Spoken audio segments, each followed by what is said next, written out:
We've got 45 minutes, and I have yet to be in an all-hands call where we've taken less than an hour and a half.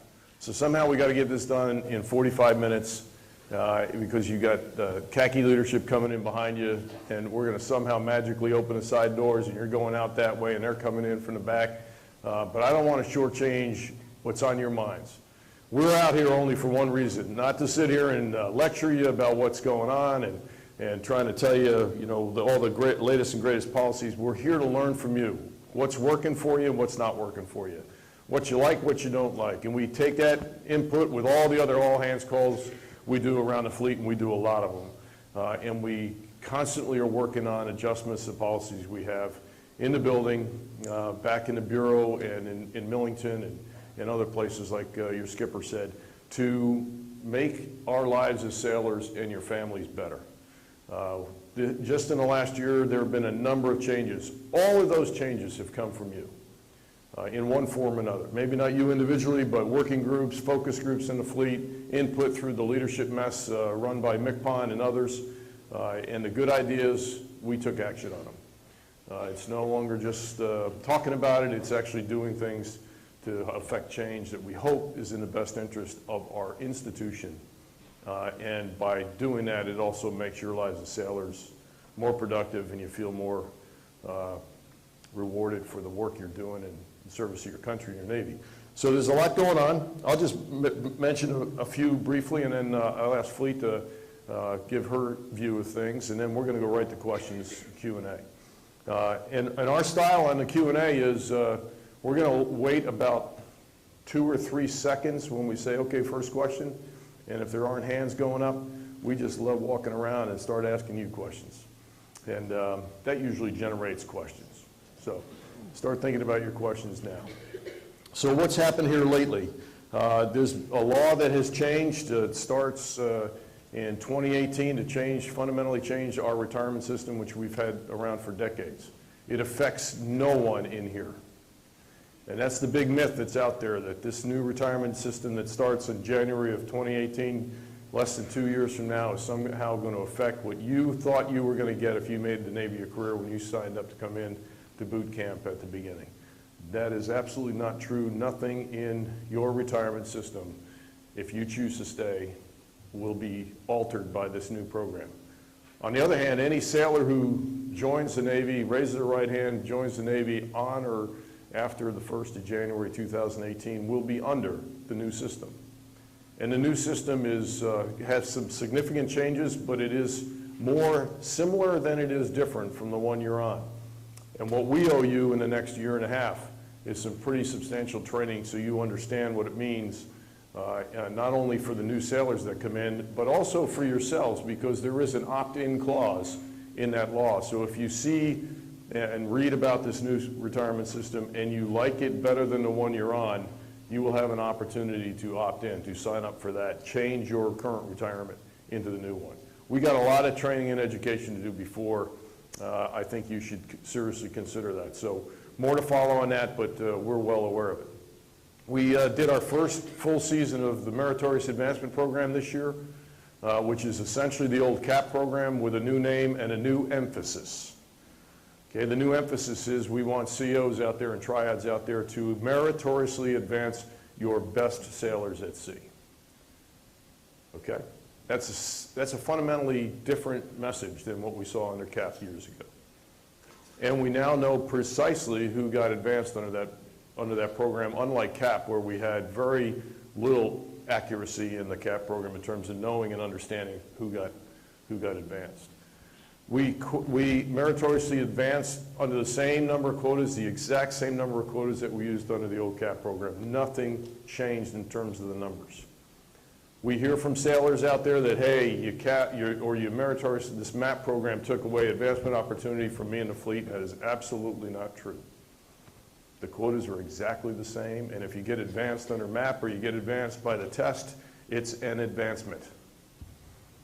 Okay, so we are going to open that that throttle a little bit this year in 2016 to some sure opportunity under MAP, which up until this year, there was no opportunity unless you were in recruiting command.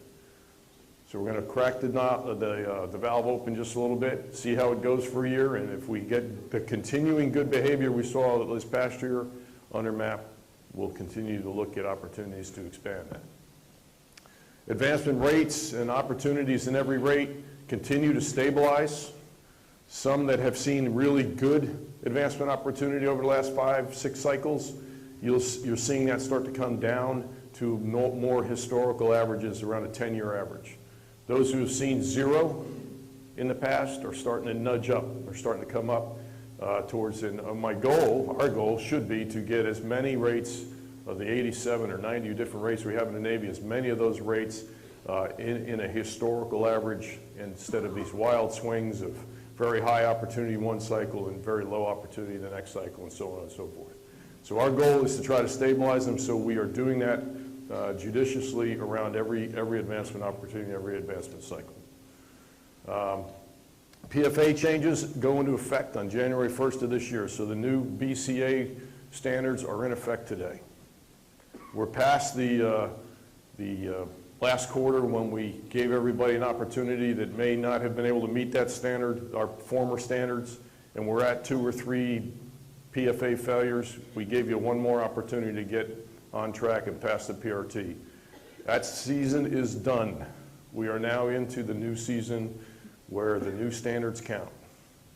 And I know there are sailors out there, especially you fit ones, who think we're lowering the standard, and the answer is we're not lowering the standard. We're just making them more realistic, and we're actually making it more difficult for many, because it's not 3 and 4 years now before you're asked to leave our service. It's 2 and 3 years. Much different equation. So anybody who's carrying a PFA failure from previous cycles forward into this cycle, how many more strikes do you get before you're out? 1. There's no more 3 strikes. It's 2. And you're carrying 1 forward into the new cycle. So that's out there. And again, this is all feedback from folks in the fleet over the last 2 years that we've been listening to and having a lot of discussion with. Then there are a whole host of other policies that we're working hard on. We've improved, tried to improve the overseas screening process, allow sailors and families to start earlier than we have in the past. We are trying to get to PCS orders for folks going to and from overseas duty out there at the 6-month notification point instead of the month or 2 months ahead of time. I mean, lots of things we're trying to do to improve the quality of service for sailors coming to Japan and returning CONUS from Japan. And then there are a bunch of other things that are occurring out there that are above our level, but we're participating in this effort called Force of the Future, run by OSD. There's a lot of good things in there that we are meticulously going through with the other services, because all of these impact the Army, Navy, Air Force, the Marine Corps, and the Coast Guard. It's not just the Navy. And there are many, many different aspects of that. Maternity leave tripled this year. Tripled to 18 weeks. We're the only service that's done that. I'm pretty sure our other sister services are going to follow suit pretty soon, but we're it right now. Paternity leave is being discussed very, very heavily, and we'll probably see something come out from the Secretary of Defense at the end of this month announcing what OSD is going to do in their conversation with Congress on paternity leave. But at the end of the day, we can have all these wonderful new policies, but if we don't have the fleet manned with the best possible team we can put on those ships and squadrons, then we have failed as an organization. So when we look at changing policies or coming up with new policies or listening to your ideas, the filters that we look through are, number 1, are they in the best interest of the Navy? Number 2, are they in the best interest of the team, to include the individual sailors and families? And then the last one, of course, is can we afford it? Because there's always that limitation called money at the end of the day. Fleet, what do you got? Thank you, CNP. And I'm not going to talk long, sir. I just want to share with everybody here that this is going into my 3rd year in the job. And since 2013, I've had an opportunity to come to Japan, 7th Fleet. So this is my 3rd time here. We don't get enough opportunities to tell each and every one of you how much we appreciate what you're doing out here forward deployed. And that's why we're here this time, to first of all make sure we let you know that your hard work does not go unnoticed in Washington. And like CNP said, we hear you loud and clear. Sometimes it takes us a little bit of time to get to where we want to get, but know that we hear you and we're here to ask you questions, get your feedback. And I, for one, am going to let you know straight up, just in case I forget, thank you for what you do here in 7th Fleet. Booyah. And today's distinguished visitor is Vice Admiral Bill Moran, the Commander of Naval Personnel, or Chief of Naval Personnel, and also the OPNAV N1, the Deputy Chief of Naval Operations for Manpower Personnel. We produce training material. We produce systems. What we really need to do is produce conversations and change this on your behalf because of a session like this. We couldn't get past. And Master Chief has been on the ship that has the TAD personnel to... I'm going to tell you that can occur by allowing clicks to establish inside an organization. So you guys don't have to do this. You're professionals. And those out there, especially the fit ones, who think the message and what we saw in the Japanese. And we now know pretty soon. But we're making changes, but it is more similar than it is different parts of 7th Fleet. It cannot be overstated. So, and you're doing a great job. And by every 3 years down the road, gets reduced for a variety of reasons, ship classes, types, standard. The answer is we're not lowering the standard.